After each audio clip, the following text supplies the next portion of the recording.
আবৃত্তি করছি আমায় ছিঁড়ে খাও হে শকুন। কবিতা লিখেছেন শরীফ ওসমান হাদি।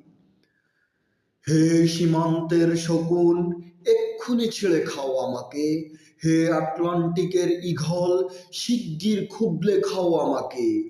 হে বৈকাল হ্রদের বাজ, আছড়ে কামড়ে ছিন্ন ভিন্ন করো আমাকে।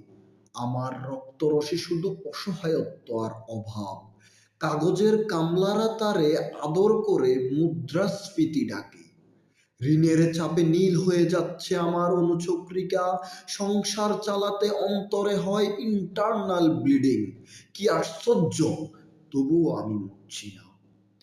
ওদিকে দোজখের ভয়ে আত্মহত্যা করারও সাহস পাই না আমি। খোদাকে বললাম আমি মরতে চাই। তিনি বললেন, বেঁচে আছো কে বলল? সহস্রাব্দ উন্নয়নের সাক্ষী হিসেবে রাজা তোমাকে মমি করে রেখেছেন। বাজারে দীর্ঘশ্বাস ফেললে নাকি রাজ্যের ভীষণ বদনাম হয়। রাজারও মন খারাপ হয় খুব।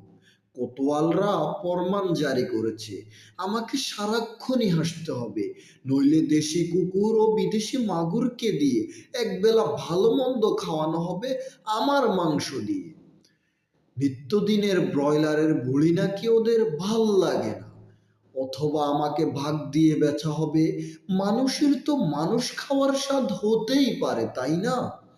ভাগ্যিস তা বিদেশি সুপার শপে বিক্রি হবে না। দেশি মানুষেরই তো হক বেশি আমাকে খাওয়ার। এ দোজখে যখন নিয়তি, তখন আমি উদাম হয়ে ডাকছি দুনিয়ার শ্রেষ্ঠ মাংসশাসী বিহকদের।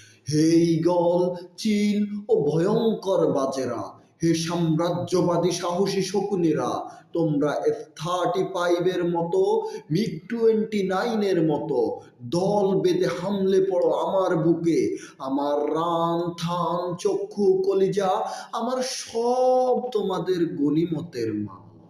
দেশি শুয়োর খুবলে খাওয়ার আগেই আমায় ইচ্ছে মতো ছিঁড়ে খাও তোমরা।